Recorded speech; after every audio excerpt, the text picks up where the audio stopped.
Je m'appelle André Prochasson, j'habite à Grenoble et depuis peu j'anime une association qui s'intéresse à la Côte d'Ivoire. Notre association a pour principale action de faire prendre conscience à nos concitoyens français de la réalité des événements et de dire qu'il n'y a pas de fatalité, que les choses peuvent changer, que nous avons des valeurs même en France et les citoyens français ont leur part de responsabilité.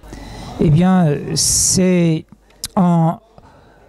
au hasard d'une rencontre d'une amie ivoirienne à Grenoble, quand elle m'a expliqué comment son neveu avait été pourchassé, son neveu qui était gendarme à Abidjan a été pourchassé jusque dans le village, pourchassé par la rébellion et il a été finalement massacré, abattu comme un lapin.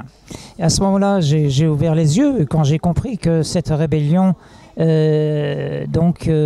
pour le compte d'Alassane Ouattara avait été soutenu par l'armée française, par la France. J'ouvrais les yeux sur finalement une réalité que j'avais complètement sous-estimée. Et cela, c'était début 2015, alors qu'en 2011, j'avais... Comme tous les Français, je ne m'étais pas spécialement inquiété. Je pensais qu'enfin la communauté internationale prenait ses responsabilités en intervenant contre un dictateur. Je vous demande pardon si je me suis trompé. Je ne m'intéressais pas spécialement aux relations avec l'Afrique, encore que dans ma culture, l'un de mes pères spirituels, c'était René Dumont, l'agronome de la faim, qui a... énormément compté dans ma jeunesse, donc je me suis toujours, on peut dire quelque part, toujours intéressé à l'Afrique. Mais je revendique encore mon ignorance par rapport à bien des choses de l'Afrique. C'est quand j'ai compris les responsabilités de la France, donc ça a commencé par ce premier témoignage. J'ai ensuite rencontré une dame ivoirienne, une dame formidable, qui a été ministre du temps du président Gbagbo et qui est réfugiée en France, à Grenoble.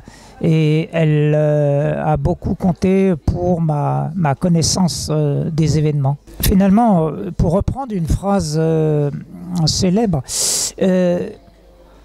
en Côte d'Ivoire, des Français avaient commis l'irréparable, même si majoritairement ce sont les acteurs de la rébellion qui sont responsables de l'irréparable, des Français et des responsables politiques français ont concouru à des événements tragiques, que l'on peut qualifier d'indignes. L'appel que je lance aux Français, c'est ouvrez les yeux. En ce moment, on parle beaucoup de la Côte d'Ivoire et notamment le procès du président Gbagbo et de Charles Blé Goudé va reprendre le 9 mai à La Haye.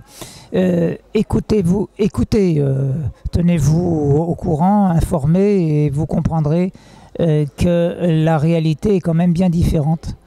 Il faut quand même bien préciser pour mes amis français qui ne connaissent pas bien la situation, c'est que les charges à l'encontre du président Gbagbo sont somme toute dérisoires et que le procès ne fait pas sérieux, j'ai le regret de le dire.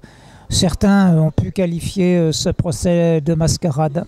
Alors, à partir du 9 mai, le procès reprend. Regardez sur Internet, sur le site de la CPI, c'est retransmis avec un léger différé, mais on peut après regarder sur la célèbre YouTube. Donc, on peut aujourd'hui être au courant. Nous ne pourrons pas dire « je ne savais pas ».